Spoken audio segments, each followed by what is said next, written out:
Baik.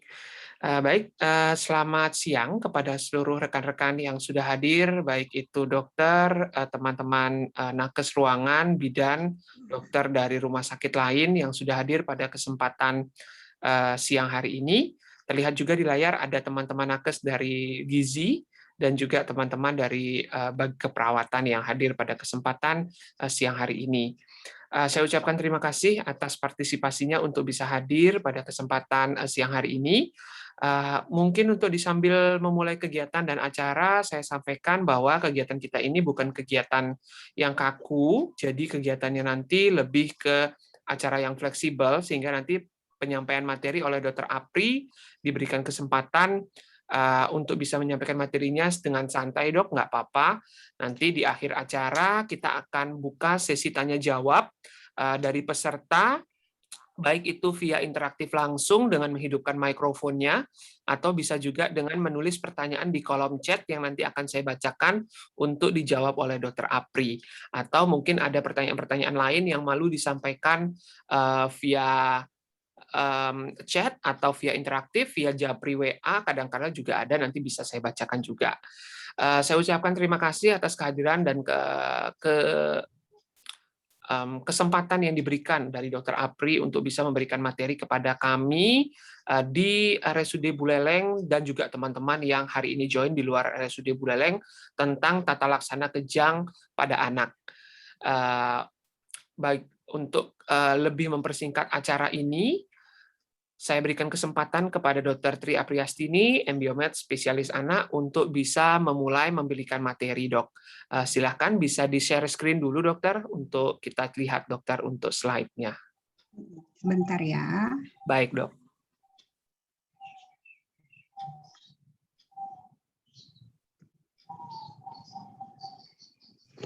Sudah?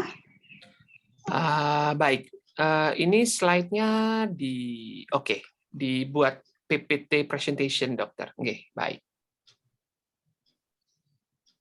Ya, sudah terlihat dengan jelas, Dokter. Silakan, Dok, waktu dan tempat kami silakan, Dok. Oke, terima kasih. Selamat siang.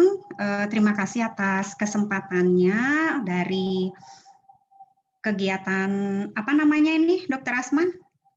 Refreshing course, Dok. Iya, penyegaran ya, penyegaran. Ya, penyegaran, Dokter. Ya, jadi di sini terima kasih juga yang sudah hadir, yang sudah ikutan join. Semoga materinya juga simpel aja. Jadi di sini saya akan menyampaikan mengenai tata laksana kejang pada anak. Sementara yang pertama adalah kejang adalah kelainan paroksismal yang terjadi akibat pelepasan listrik abnormal pada neuron yang secara klinis bermanifestasi sebagai gangguan motorik, sensorik, otonomik, atau gangguan perilaku. Nah, sebelumnya tahu dulu kejang pada anak itu ada yang benar-benar kejang, ada yang hanya mimik. Jadi seringnya pada bayi ada yang orang tuanya kadang mengeluh bayinya tiba-tiba biru, tidak bernafas. Nah, itu sudah bisa juga kita bilang kejang. Tapi biasanya belum ditata laksana, kita observasi dulu. Apabila berulang seperti itu, baru disarankan untuk ke dokter spesialis anak. Ya, kecuali birunya ketika datang bayi ini sudah birunya dalam kondisi lama dan kita temukan sianosis serta desaturasi, berarti saat itu memang sedang kejang, ya harus ditata laksana.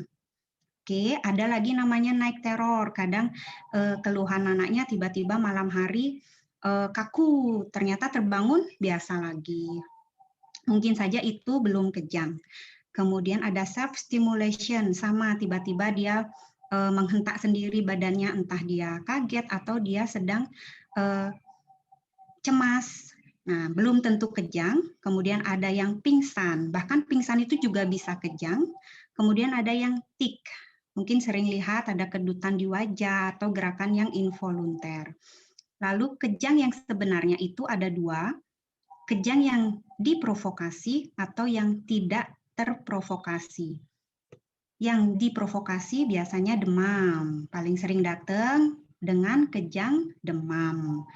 Kemudian ada infeksi saluran sistem saraf pusat. Jadi jangan pernah membuat diagnosis kejang demam plus suspek meningitis. Karena jika sudah kejang demam adalah kejang yang diakibatkan oleh kelainan yang di luar sistem saraf pusat. Lanjut kecuali yang pagi sebelum ngajar itu. Iya, silakan dokter.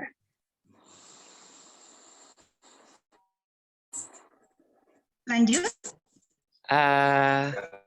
Boleh dokter, lanjut dulu aja dok, silakan dok, nggak apa-apa.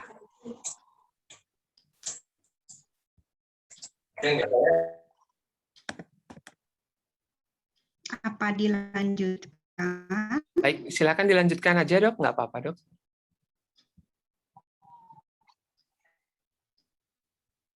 Ya, dokter Apri, silakan dokter dilanjutkan saja dok, nggak apa-apa dok. Infeksi. Ya. Ya, kita lanjut di kejang yang terprovokasi ya. Jadi kejang demam, pasien anak ini datang, misalnya mungkin status epileptikus, karena kejang demam itu jarang sekali kejangnya lama atau tidak sadar. Jadi kalau udah yakin ini kemungkinan infeksi sistem saraf pusat, tidak usah isi kejang demamnya, langsung buat observasi konvulsi atau status epileptikus, et causa suspek, meningitis, atau ensefalitis. Kemudian ada lagi yang kejang yang tanpa demam. Maka pertanyaan pertama ketika pasien kejang datang, pasti saya tanya demam atau tanpa demam. Tanpa demam banyak sebabnya, bisa karena hiponatremi, hipoglikemi, atau hipokalsemia, yaitu imbalance elektrolit. Makanya kenapa kita harus cek gula darah dan elektrolit. Karena harus kita segera tata laksana. Atau tanpa demam bisa karena trauma, atau bisa karena toksin atau riwayat minum obat. Atau ada juga karena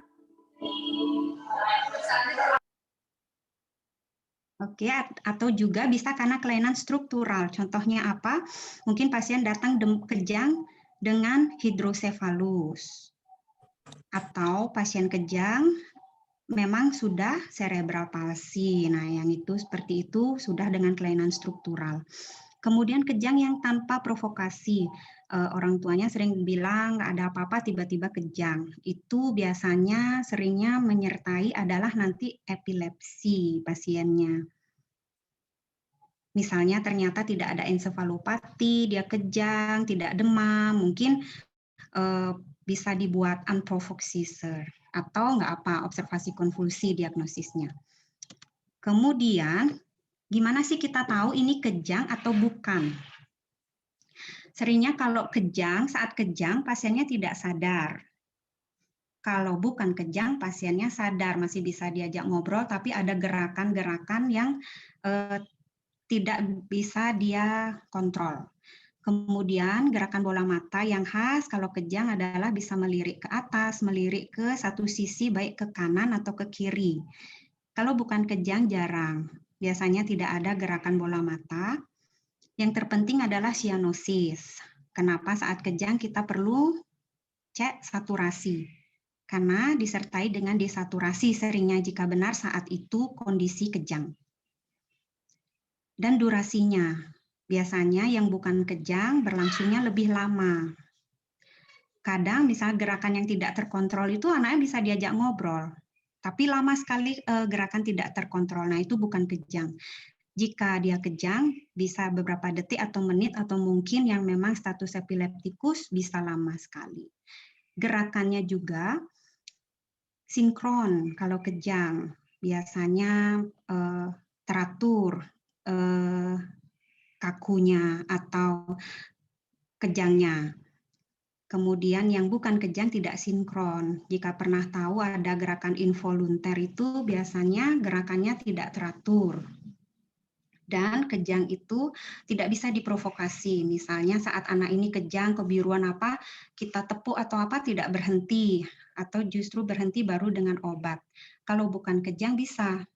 Coba stop atau mungkin diajak ngobrol masih bisa. Gitu. Bila tidak yakin, misalnya orang tua yakin bilang anak saya kejang, ketika sampai di UGD, enggak kejang ini Bu. Jadi percaya dulu terhadap orang tua. Observasi saja dulu, boleh observasi di UGD dulu, siapa tahu nanti kejangnya muncul kembali. Jangan buru-buru pasiennya dipulangkan ya. Karena kemarin sempat ada kasus, satu bayi datang ke biruan, orang tuanya yakin anaknya kejang, disuruh pulang, bukan sih di RSUD, rumah sakit lain. Akhirnya sampai di rumah birunya lebih lama lagi, karena jauh, akhirnya kejangnya sulit ditangani. Datangnya ke RSUD sih pada akhirnya. Nah, sekarang kita tahu dulu tipe kejang. Tipe kejang ada tipe kejang yang vokal dan tipe yang general atau yang tidak diketahui. Kita sampai tipe kejang dulu. Bedanya, kejang umum atau general, kedua ekstremitas bergerak. Jadi mungkin kalau yang lapor udah bisa bilang ini kejang umum atau vokal, bagus, berarti dia sudah tahu bedanya. Kedua ekstremitas bergerak atau keempat ekstremitas bergerak, mata melihat ke atas atau bengong, bahkan ada yang beberapa air liurnya keluar. Bedanya sama kejang vokal biasanya satu tangan saja yang kaku atau kaki saja atau asimetris, kemudian atau matanya mendelik tapi bisa ke satu sisi baik ke kanan atau ke kiri. Itu namanya kejang vokal. Oke, nah untuk EEG-nya seperti ini. Justru kejang umum ini yang lebih mudah ditangani dibanding kejang vokal. Karena kejang vokal ini berarti sudah ada satu titik lesi di otaknya. Kalau kejang umum bisa menyeluruh karena seringnya biasanya kejang umum adalah terjadi pada pasien kejang demam yang bukan infeksi karena infeksi intrakranial. Nah, sekarang ada kejang pertama. Seperti tadi, misalnya pasiennya kejang pertama kali, datang ke UGD, sudah tidak kejang. Mungkin bisa dibuat first seizure boleh, atau memang dengan demam boleh kejang demam. Oke. Nah, sekarang biar tahu dulu apa aja sih penyebab pada kejang yang ada provokasinya. Bisa karena infeksi sistem saraf pusat, baik itu meningitis, ensefalitis, atau empiema. Ada gangguan metabolik yang paling sering hipoglikemi, hiponatremi, hiperglikemi. Kejang itu selalu sering sekali berteman dengan yang namanya hiponatremi. Makanya kita harus cepat koreksi. Kemudian ada karena trauma kepala, ada kelainan struktural seperti tadi, baik itu hidrosefalus, mikrosefali, atau cerebral palsy, ada gangguan pembuluh darah atau intoksikasi. Nah, sekarang anamnesisnya apa yang ditanyakan sehubungan dengan keluhan kejang? Yang pertama tentu usia. Maka benar ketika lapor pasti identitas, laki-laki usia berapa. Dan jangan lupa pasien anak pasti dokternya selalu bertanya berat badan. Kecuali kalau benar-benar tidak sempat menimbang berat badan, boleh kira-kira dulu. Karena untuk dosis obat. Kemudian ditanya faktor pencetus yang diduga, apa ada jatuh atau demam, atau sebelumnya diare atau muntah-muntah. Kemudian frekuensinya, ini kejang yang pertama kali atau sudah pernah kejang sebelumnya. Kemudian kondisi sebelum kejang, jadi sebelum kejang ini anaknya dalam posisi tertidur atau saat bermain, atau terjadi setelah menangis keras, atau adanya aura, misalnya dia nyeri perut dulu atau mules-mules, atau dia bilang pandangannya kabur, kemudian suara tiba-tiba tidak ada suara. Kemudian manifestasi saat kejang bisa dilihat. Kalau datang sudah kejang, kasih tahu kejangnya umum atau vokal. Kemudian laporan lagi, pasien sudah tidak kejang, setelah kejang pasiennya bagaimana? Apakah kehilangan kesadaran atau sadar tapi masih ada keluhan sakit kepala atau demam tinggi, atau sudah sadar penuh setelah kejang? Oke, jika ada bayi yang datang ya ditanya riwayat persalinannya, atau memang bayi baru datang sudah asfiksia berat dan kejang, ya wajar, berarti dia penyebab kejangnya asfiksia berat. Kemudian riwayat keluarga ada yang epilepsi atau kejang demam. Mungkin pertanyaan ini tidak mungkin bisa ditanyakan semua saat di UGD ya. Jadi yang penting yang pertama adalah usianya dulu, kemudian pencetusnya ada riwayat jatuh atau demam, ada diare atau muntah, kemudian ini kejang yang pertama atau yang pernah kejang sebelumnya. Pasti itu dulu yang pertama ditanyakan karena untuk dilaporkan ke dokter. Sekarang saya jelaskan juga tentang status epileptikus. Ini yang paling sering datang ke UGD. Saya pakai rekomendasi dari Ikatan Dokter Anak Indonesia. Apakah itu status epileptikus? Jadi sampai saat ini belum ada seragam mengenai definisinya. Hanya yang dikatakan adalah kejang yang berlangsung terus-menerus atau berulang tanpa disertai pulihnya kesadaran di antara kejang. Makanya sering kalau lapor, kejangnya misalnya 4 kali atau 5 kali dan pasiennya tidak sadar di antara kejang. Ya sudah bisa kita sebut status epileptikus. Atau pasiennya kejangnya sangat lama dan kesepakatannya adalah selama 30 menit atau lebih. Sudah kita buat diagnosis status epileptikus. Apa yang dilakukan pertama kali saat pasien datang dengan kejang? Tentunya RW, bebaskan jalan nafas, posisikan pasien, kemudian suction bila perlu, kemudian berikan oksigen, monitoring vital sign-nya, sirkulasinya, kemudian cek gula darah. Yang pertama baiknya adalah cek BS-tik karena tidak mungkin bisa menunggu cek gula darah serum, cek darah lengkap atau elektrolit. Minimal kita tahu saat datang pasien kondisi hipoglikemi, hiperglikemi atau normal ketika kejang. Baru kita cari akses vena. Nah, saat kejang kan saat datang dia sudah kejang. Pasti sudah dikasih oksigen, pasang monitor, vital sign, cek gula darah, kemudian tata laksana kejangnya. Jadi sekarang kita fokus di sini ya. Untuk pertama kali, misalnya akses vena belum terpasang, kita bisa memberikan diazepam. Bentar, saya mau menghilangkan ini gimana ya?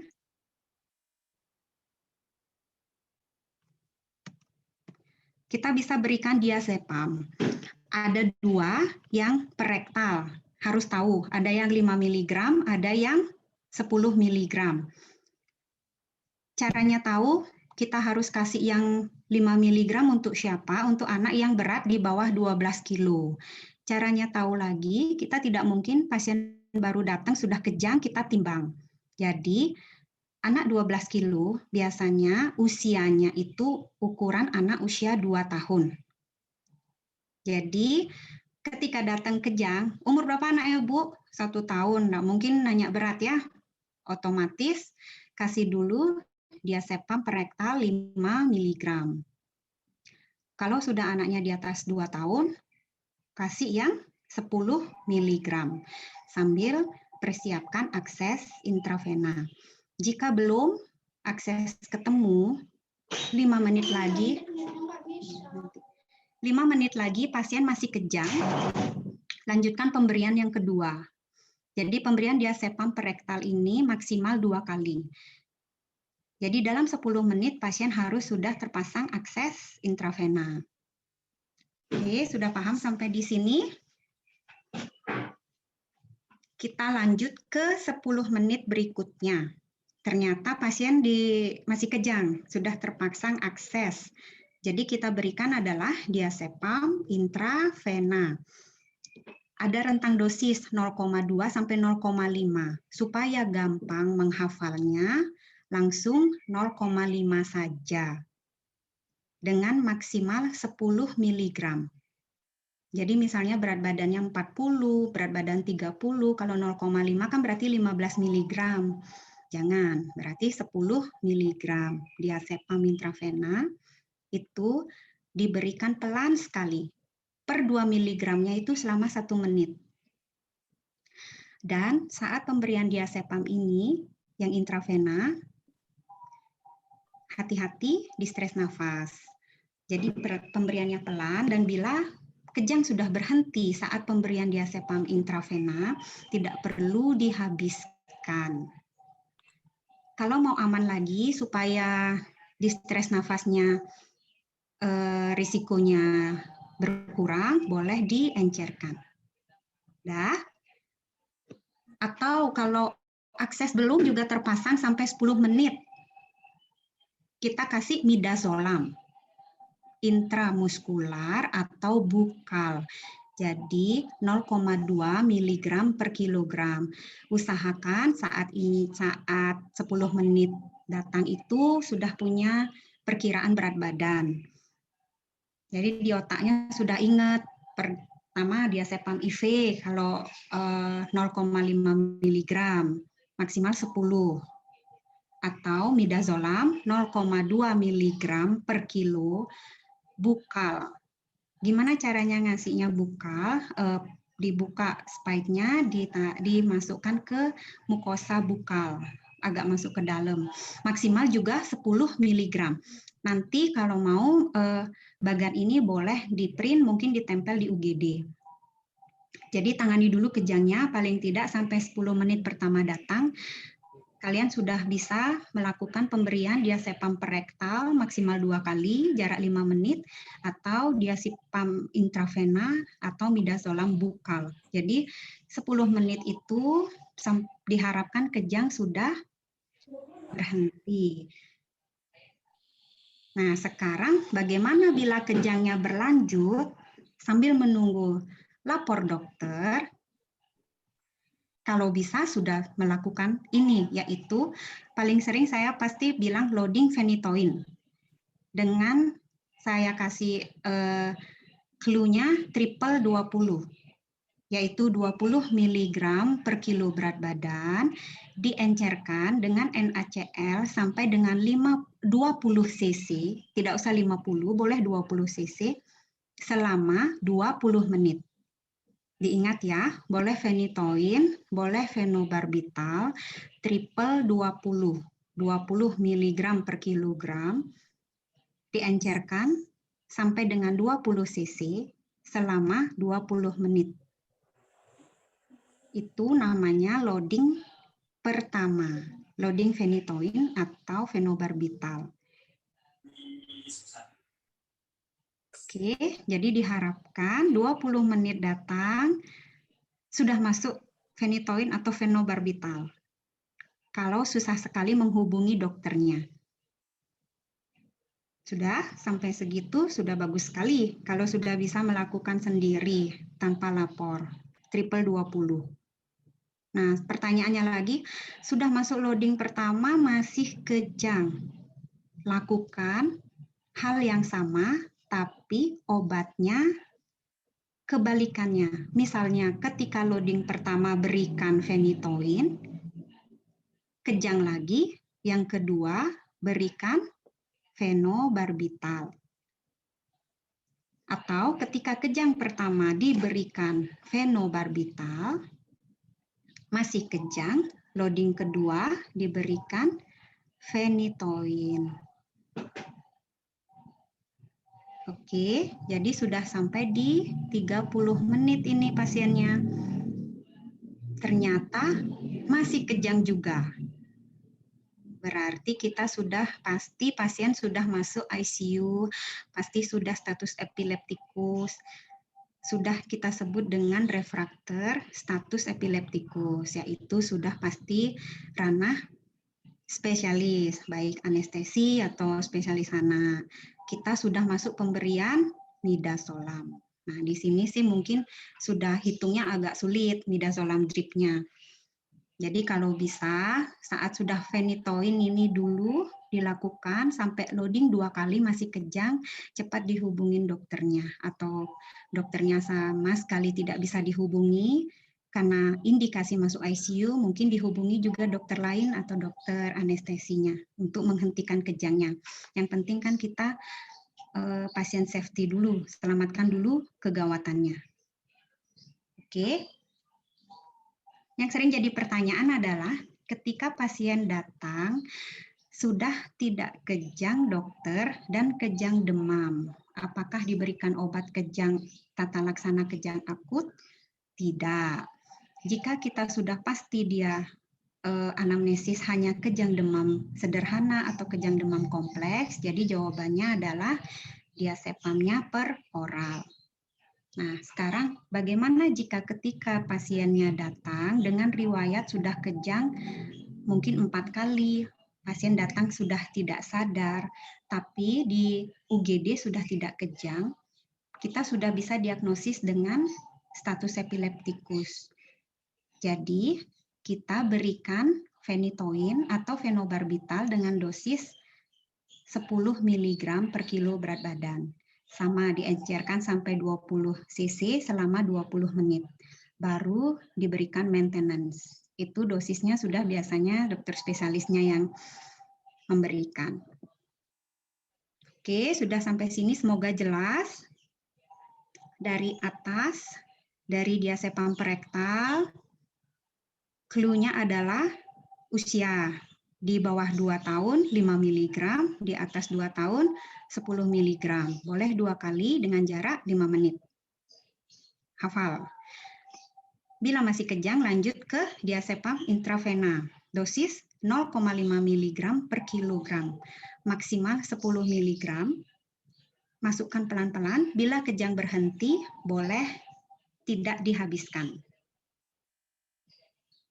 Hafal ya. Kemudian midazolam atau midazolam bila akses belum terpasang 0,2 mg per kilogram, maksimal 10 mg secara bukal. Bila belum ada akses. Ternyata 10 menit masih juga kejang, pikirkan adalah triple 20. Baik kalian mau beri phenytoin atau fenobarbital. 20 mg per kilogram intravena plus NaCl sampai dengan 20 cc selama 20 menit. Dapat diulang 2 kali dengan obat yang berbeda. Sudah hafal? Semoga hafal.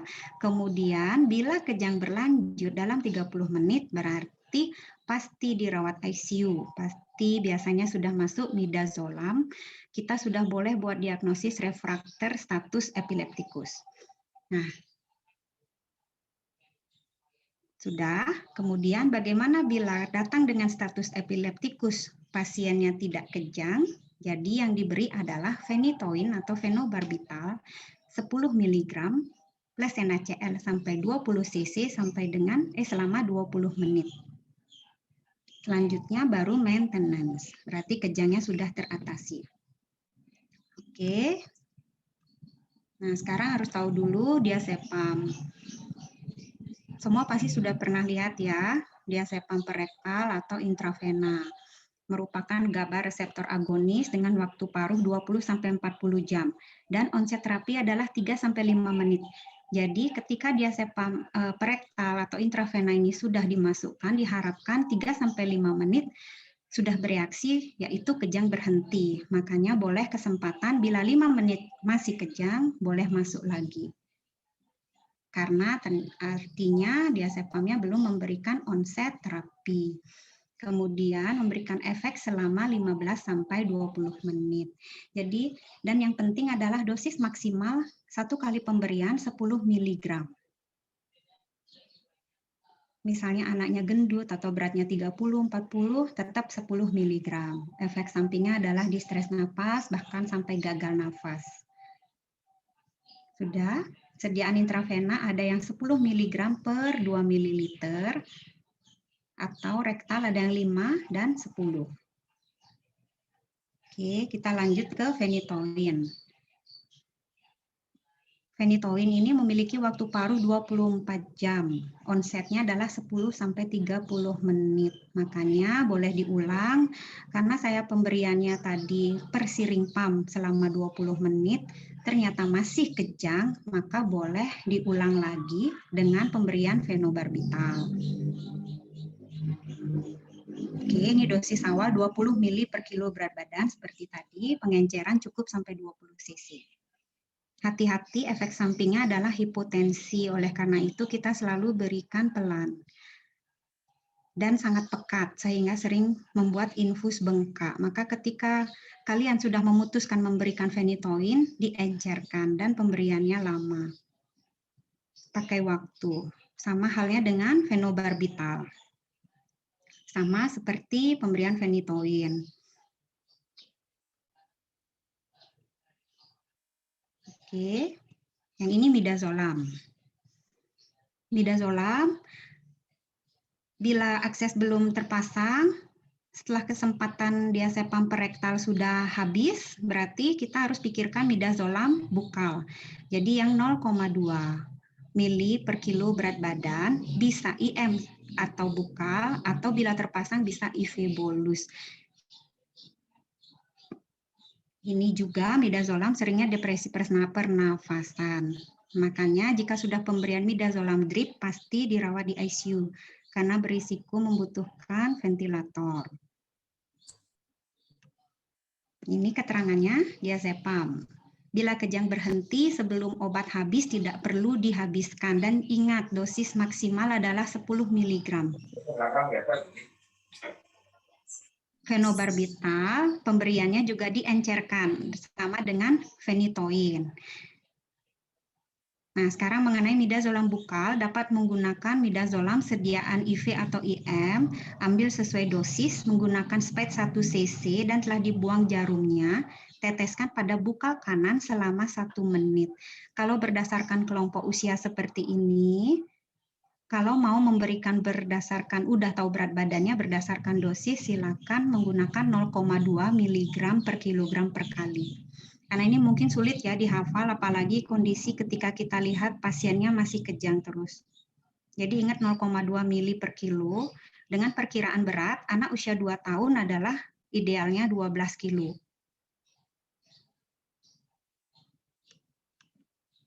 Ini tapering of midazolam bila diberikan secara drip. Mungkin ini sudah kompetensinya dokter spesialis, seharusnya di ICU.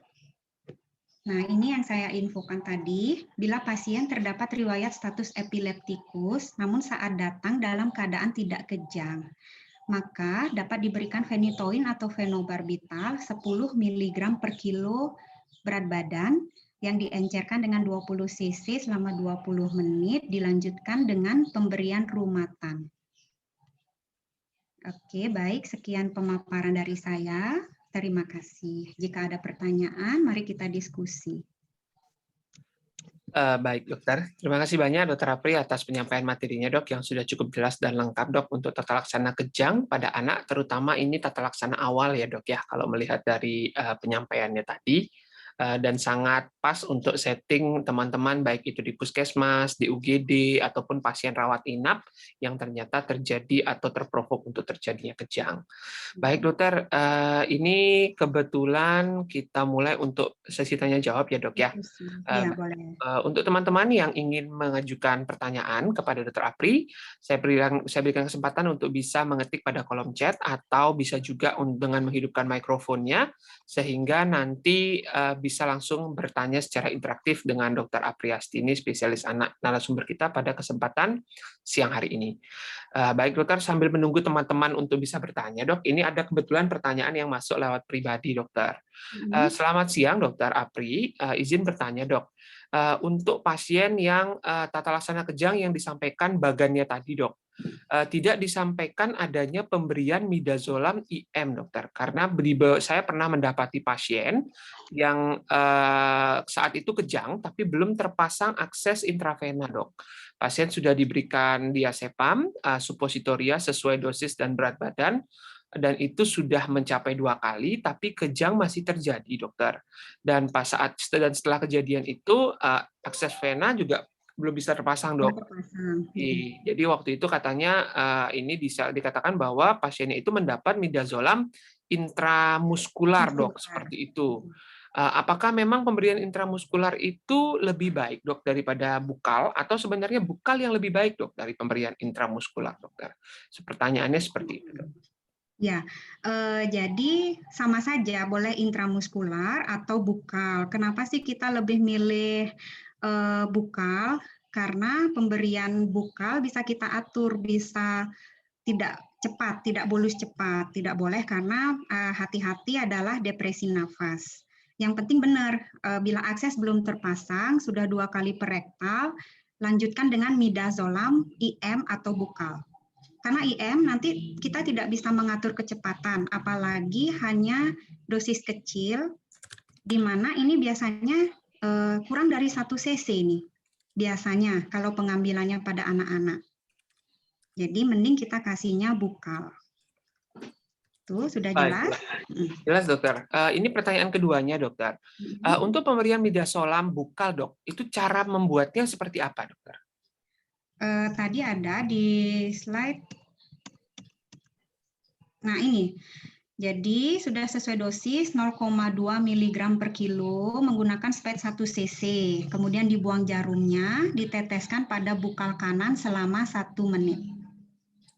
Tuh, jadi biasanya sih midazolam bukal ini habis karena sedikit sekali dan diberikan 1 menit. Sampai habis, tidak seperti pemberian diazepam intravena yang seringnya kejangnya sudah berhenti sebelum obatnya habis.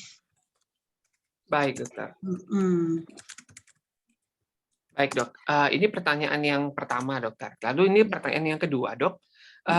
Selamat siang dokter Apri, izin bertanya dokter.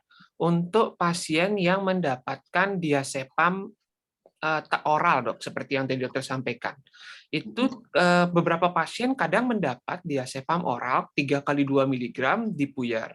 Tapi beberapa pasien tidak mendapat diazepam 2 mg yang puyer itu dok. Itu sebenarnya bagaimana dok dalam pemberian diazepam oral pasca kejangnya itu dokter? Dan apakah semua pasien pasien kejang mendapatkan terapi itu dan apakah itu dilanjutkan sampai jangka panjang dokter? Ya, terima kasih pertanyaannya. Jadi untuk pemberian diazepam oral ini biasanya pada kejang demam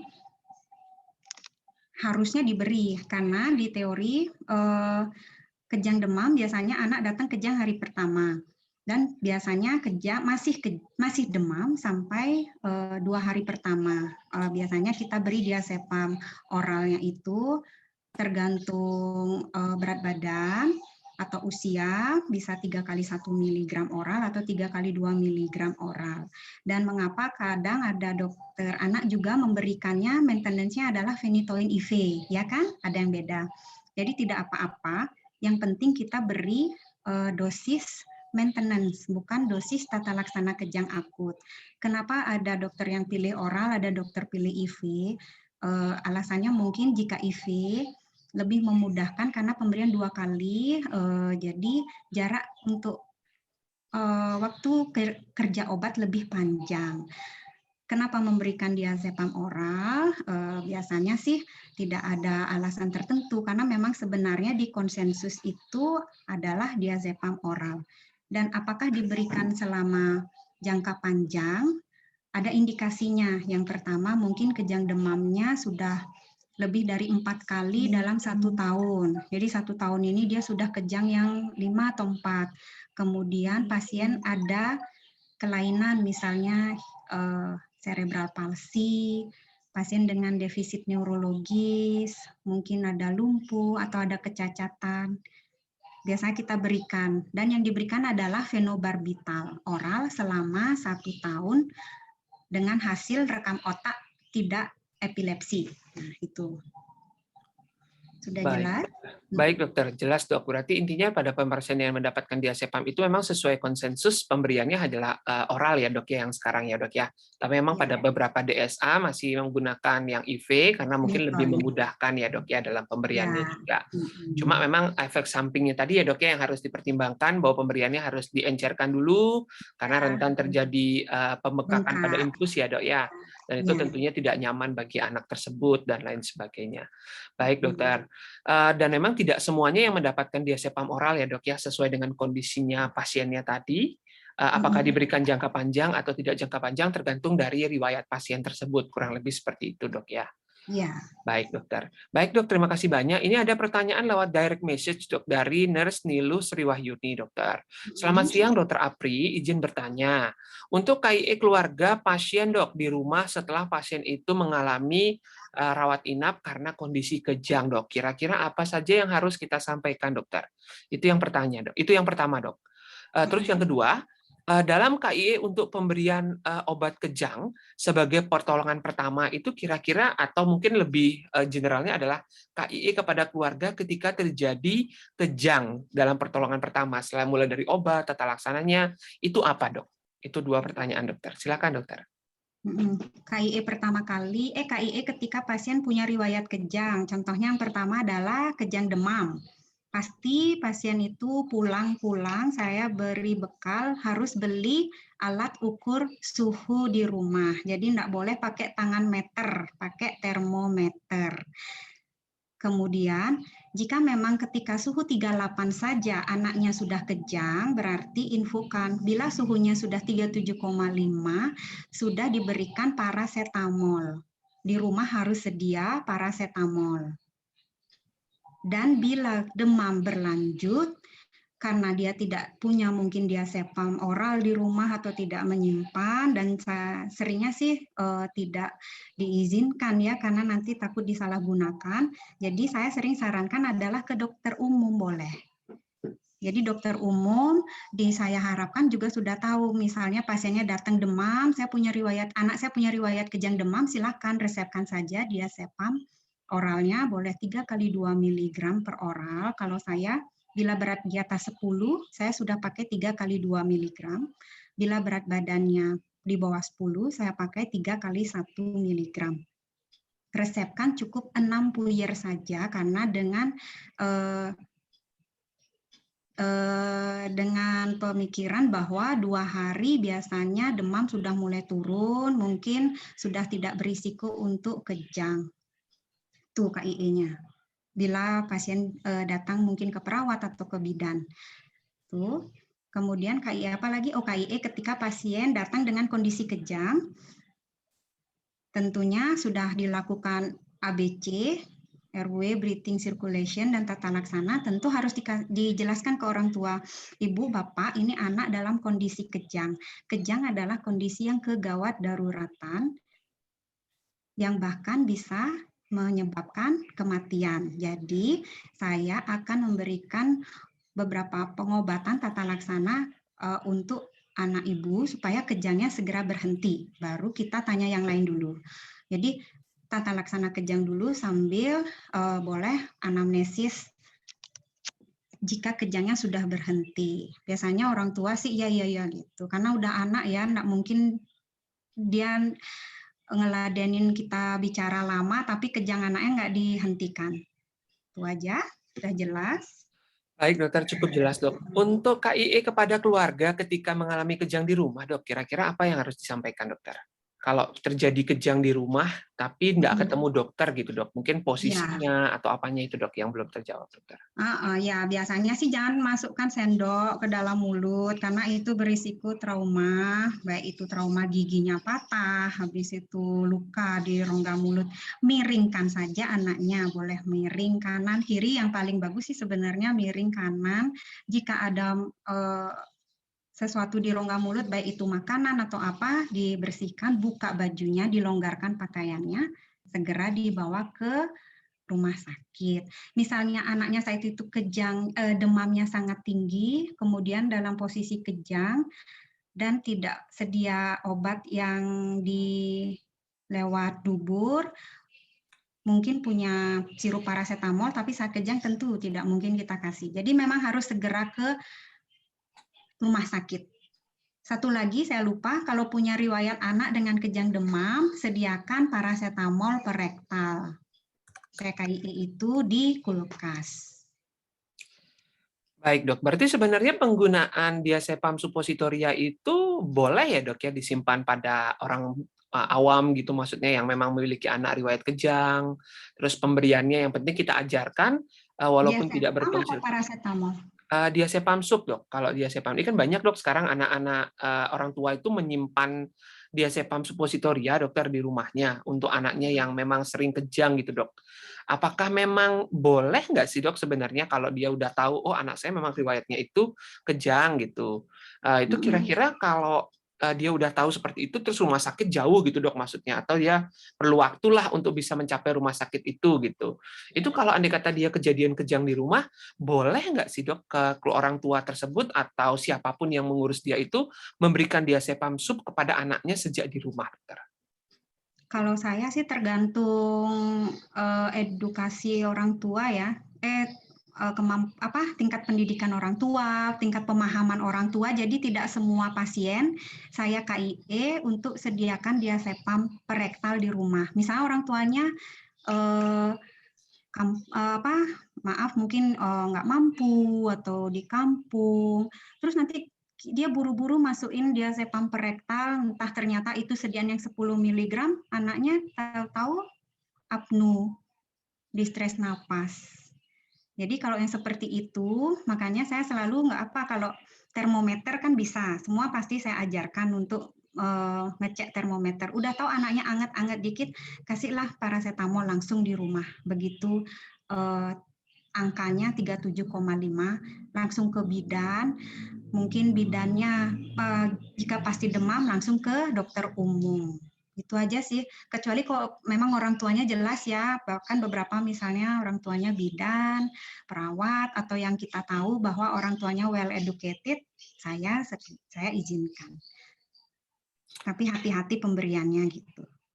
Baik dokter, terima kasih banyak dok atas penjelasannya dokter.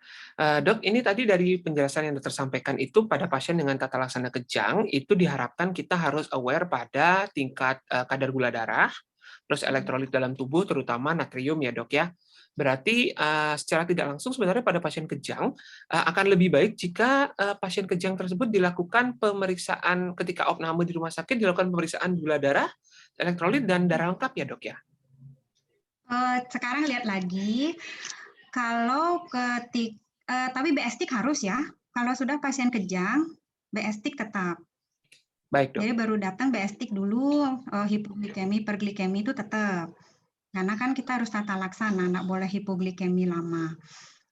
Terus untuk pemeriksaan kayak gula darah, DL, elektrolit, memang tidak semua harus tidak lengkap. Ketika datang kalian sudah yakin ini cuma kejang demam sederhana, kejangnya kurang dari 5 menit dan kejang itu sudah berhenti sendiri, enggak, cukup cek DL saja. Kalau saya enggak usah elektrolit, gula darah, enggak usah.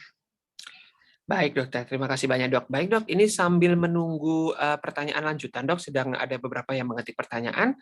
Tadi kita agak miss di awal pembukaannya belum dok, karena tadi belum sempat. Dokter Arya yang sudah join pada kesempatan siang hari ini, dokter bisa menghidupkan mikrofonnya dok untuk bisa memberikan sedikit masukan dokter untuk kegiatan pada siang hari ini dokter. Silakan dokter Arya. Ya, terima kasih Dokter Asman. Dokter Apri, terima kasih ya Dokter Apri. Ya, Dok.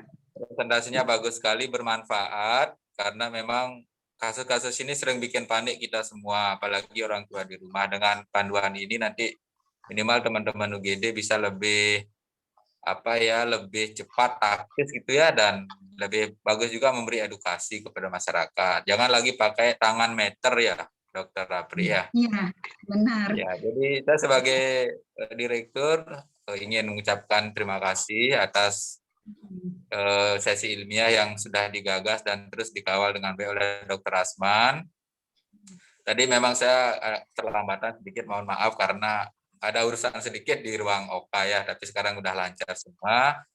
Saya mengucapkan selamat berdiskusi untuk sejawat-sejawat semua. Silakan tanyakan apa yang ingin tahu, ini kesempatan baik karena rekan-rekan konsultan sangat murah hati berbagi ilmu. Jadi itu aja yang saya mau sampaikan. Terima kasih Dr. Asman. Mohon dilanjutkan diskusinya. Saya akan mengikuti juga. Terima kasih. Selamat siang. Baik, terima kasih banyak Dokter Arya atas dukungannya selalu dok untuk kegiatan kita dokter di SMF Umum dok, untuk tata laksana kegiatan refreshing course ini dok. Baik Dokter Apri, ini sudah ada pertanyaan lanjutan dok yang disampaikan oleh Dok Dokter Putu Mariati, spesialis konservasi gigi, Dok. Dokter gigi Mia, Dok. Pagi Dokter Apri, Dokter gigi Mia, Ima, maaf Dok, Ima. Iya, Pagi Dokter Apri, sering saya mendapati pasien dengan maintenance dosis obat kejang mengalami hiperplasia oh iya, iya, gingiva. ya. Tapi pada anak sering susah dilakukan gingivoplasti, Dok. Untuk obatnya, apa ada obat alternatif, Dok, selain diazepam? Untuk alternatif untuk diazepam dan penitoin, Dokter Suksma, Dok. Ya, terima kasih Dokter Ima. Jadi di sini memang kalau pasien epilepsi sebenarnya pilihan obat utamanya bukan fenitoin. Memang karena sering menyebabkan hiperplasi gingiva, bahkan kadang giginya udah ketutup gusi karena udah 1 tahun minum. Pilihan utama adalah asam valproat, itu yang paling ringan, yang paling jarang memberikan efek jangka panjang. Jadi kalau bisa, misal pasien datang sudah dengan fenitoin lama, sarankan ke spesialis anak, dokter mungkin dilakukan penggantian ke asam valproat dengan tapering penurunan perlahan untuk fenitoinnya. Itu saja, Dok. Baik, Dok. Ini menyambung, Dok. Jadi menyambung pertanyaan dari Dokter Ima tadi, Dok. Jadi dokter tadi menyampaikan tentang bahwa kalau dia sudah rutin mengkonsumsi fenitoin, diharapkan untuk diubah ya, Dok ya, di tapering, terus diubah nanti menjadi obat yang lain, yaitu asam valproat. Itu kira-kira kalau kondisi semacam itu memerlukan waktu berapa lama, Dokter? Dan apakah memang harus dilakukan oleh dokter spesialis anak? Karena sekarang kan terkait dengan JKN, rujukan, dan lain sebagainya. Ini, Dok, mungkin dari teman-teman di luar rumah sakit umum juga harus bisa mengetahui kalau memang harus ke DSA, maka diharapkan mereka segera bisa merujuk ketika kondisi tersebut terjadi, Dokter. Atau kalau tidak, mungkin ada tips dan triknya untuk melakukan hal-hal semacam itu, mungkin bisa di-share, Dok. Silakan, Dokter. Mungkin yang di daerah yang sering saya dapat enggak ada ya asam valproatnya, yang ada fenitoin fenobarbital ya. Jadi biasanya 6 bulan setahun pengobatan, karena epilepsi kan 2 tahun. 2 tahun bebas kejang. Biasanya pertengahan itu 6 bulan sudah muncul. Kalau saran saya ya dirujuk saja untuk diganti, disubstitusi ke asam valproat. Bila tidak ada ya rujuk. Bila ada,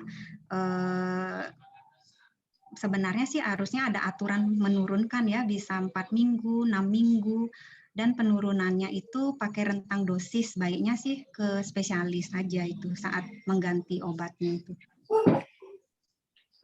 Baik, Dokter. Jadi memang untuk pemberian obat ini sebenarnya ada ya, Dok ya, tapi sulit didapati ya, Dok ya, terutama di daerah mungkin, Dok ya, asam valproat ini. Ya, sehingga memang fenobarbital. Sehingga lebih sering menggunakan fenobarbital atau fenitoin ya, Dok ya, dan ternyata itu kalau fenitoin tadi itu menyebabkan terjadinya satu efek sampingnya adalah hiperplasia tadi itu ya, Dok ya, berarti.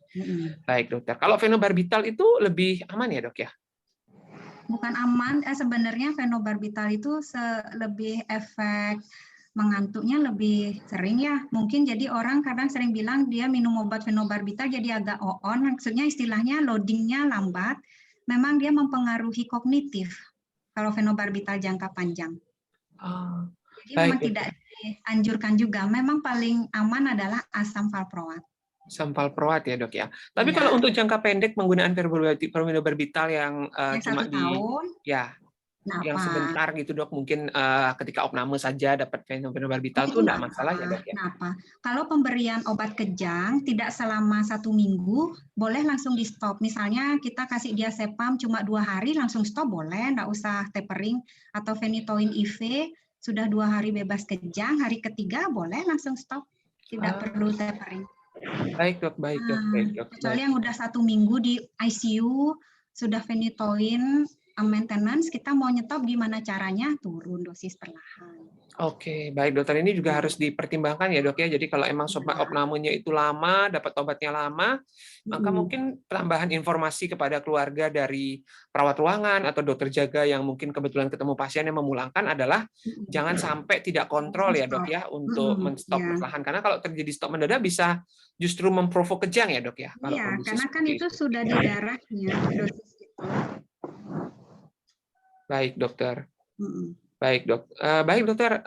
Ini mungkin dari teman-teman, apakah ada yang ingin bertanya langsung atau ingin bertanya via chat? Boleh ke Dokter Apri. Mumpung masih ada kesempatan, pada kesempatan siang hari ini materi kita tentang tata laksana kejang pada anak. Ini ada tambahan lagi, Dokter, pertanyaan. Selamat siang, Dokter Apri, via direct message, Dok. Pada pasien yang mendapatkan obat yang sering saya temukan di ruangan, Dok, ketika saya jaga ruangan, pasiennya itu sudah dipasang IV line. Lalu dia tidak pernah mengalami kejang. Tapi ketika pasien itu kejang, pilihan obat yang digunakan masih menggunakan diazepam suppositoria karena teman-teman di ruangan khawatir dengan pemberian diazepam IV, Dok. Kira-kira gimana, Dok, kalau kondisinya semacam ini? Apakah memang nggak apa-apa atau lebih baik? Padahal sebenarnya secara rekomendasi seperti yang dokter sampaikan tadi, diharapkan memang ketika terjadi kejang maka diazepam intravena lah yang digunakan terlebih dahulu jika sudah terpasang akses vena, Dok. Tentunya intravena ya, karena kan kita memberikannya diazepamnya kalau sudah berhenti kejang tidak sampai habis. Untuk jaga-jaga jika kita berinya sup buru-buru, hati-hati depresi nafas, walaupun pasiennya memang sudah di rumah sakit. Kalau saran saya sih IV, pilihannya IV. Berarti diazepam sub itu juga bisa mencetuskan terjadinya depresi nafas, Dokter? Iya, apalagi pemberiannya cepat. Makanya lebih aman memang intravena. Dan jika sudah tidak kejang lagi kan boleh berhenti. Langsung di stop ya, Dok ya? Ya. Jadi walaupun ternyata secara hitungan berat badan harusnya dapatnya 4 mg, tapi ternyata udah masuk 2,5 mg gitu, stop itu langsung jangan dilanjutkan ya, Dok ya, berarti, Dok ya? Di stop aja. Ketika terjadi kejang lagi, dosis yang tadi dilanjutkan atau dibuat dosis baru lagi, Dok? Baru lagi. Baru lagi ya, Dok ya? Berarti yang sebelumnya dibuang ya, Dok ya? 4 mg. 4 mg. Jadi kalau dia kejangnya ternyata yang baru dikasih 3 mg hilang kejang, stop juga ya, Dok ya? 3 mg ya, Dok? Iya. Baik, Dokter. Baik, Dok. Terima kasih banyak, Dokter, atas jawabannya. Semoga pertanyaannya terjawab ya dari yang bertanya. Baik, ini untuk pertanyaannya sementara belum ada lagi. Baik, kepada teman-teman sekalian, apakah ada yang masih ingin bertanya mengenai tata laksana kejang pada anak yang disampaikan oleh Dr. Apri tadi? Jika memang ada yang ingin mau ditanyakan, masih dibuka kesempatan untuk bisa bertanya, baik bertanya langsung dengan menghidupkan mikrofonnya, atau bisa juga dengan bertanya dengan mengetikkan pertanyaannya di kolom chat. Saya berikan kesempatan kepada teman-teman bagi yang ingin bertanya atau rekan-rekan yang partisipan yang hadir pada kesempatan siang hari ini. Jika ada yang ingin bertanya, saya silakan. Nanti filenya saya share aja ya sama Dokter Asman juga. Boleh, Dokter. Nanti mungkin saya share di grup juga, Dokter ya. Di grup teman-teman nakes juga, di grup UGD juga, Dokter, supaya lebih bisa dibaca lagi mungkin, Dokter. Ya, minimal sampai phenytoin sudah mampu kalau belum bisa menghubungi dokternya ya. Baik, Dokter. Baik, Dok. Baik, Dok. Tipe 20 itu ya. Oke, Dokter. Oh ya, Dok, ini ada tambahan, Dokter, sedikit. Dok, apa fungsi dexamethasone yang sering diberikan pada pasien-pasien yang mengalami kejang berulang? Kalau kejang berulang, seringnya adalah odem cerebri. Tata laksana salah satu odem cerebri, ya memang dexamethasone juga. Atau kalau sudah kejangnya berulang dan lama, kan seringnya adalah infeksi intrakranial. Misalnya meningitis, ensefalitis, itu pun salah satu tata laksananya memang pemberian dexamethasone atau steroid intravena. Baik, Dokter. Berarti sebenarnya fungsinya ini adalah untuk menghindari atau mengatasi, Dokter? Biasanya sudah odem. Biasanya sudah odem cerebri untuk mengurangi memberatnya odem cerebri atau juga membantu menurunkan tekanan intrakranial. Baik, Dok. Berarti untuk mengatasi juga ya, Dok ya, secara tidak langsung, terus menghindari keparahan dari kondisi yang terjadi karena kondisi ini ya. Baik, Dokter. Dok, ini ada pertanyaan lagi, Dok. Pilihan cairan intravena yang paling baik pada pasien dengan kejang, Dokter? Apakah menggunakan KN3B, KN4B, D5,5 atau D5/4, atau justru cukup menggunakan RLNS aja, Dok? Kan sekarang cek BSTIK dulu. Baik dok. Kan kalau udah jelas normal ya kasihkan dextrose, boleh D5,5, D5/4. Nanti bila kejangnya berlanjut terus, pasti cek elektrolit. Saat itu baru ditentukan lagi cairannya. Untuk pertama, BSTIK dulu, kalau ternyata hiperglikemi misalnya 150 lebih atau ada yang 200-300 ya RL atau NaCl 0,9 dulu sambil nunggu hasil lab lainnya. Kalau standar ya D5,5 atau D5/4 NS.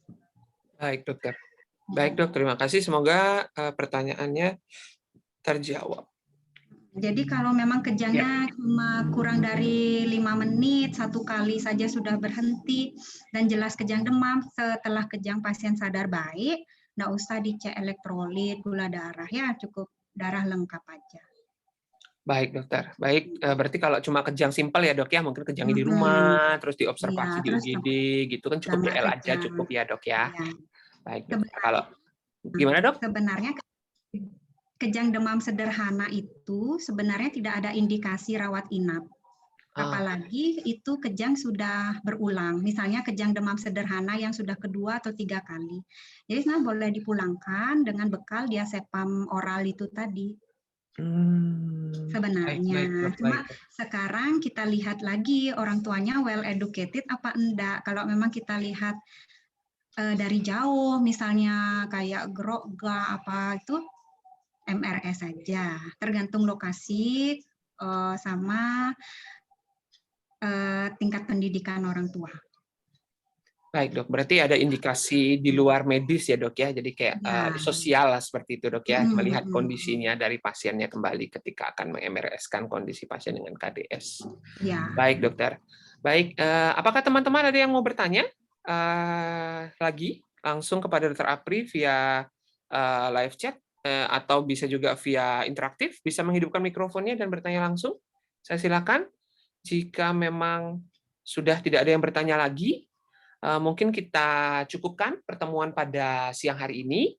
1 jam tidak terasa dok, sudah kita membahas tentang tata laksana kejang pada anak, terutama terkait dengan tata laksana awal ya dok ya, pasien dengan kejang pada anak, dan ini materi yang cukup simpel, sederhana, lengkap juga, dan sangat solutif untuk kita di instalasi gawat darurat, di ruangan, baik itu di instalasi rumah sakit ataupun di luar rumah sakit, ataupun di puskesmas juga bisa, untuk mengetahui, untuk bisa menata laksana kejang, terutama tata laksana awal pasien kejang pada anak-anak dalam hal ini. Saya ucapkan terima kasih banyak kepada Dr. Apri. Sebelumnya dok, mungkin sedikit prakata penutup dok, untuk bisa mengakhiri kegiatan pada siang hari ini dokter, menyimpulkan semuanya dok, dan mungkin pesan-pesan kepada teman-teman yang hadir dokter. Silakan dok. Terima kasih yang sudah join.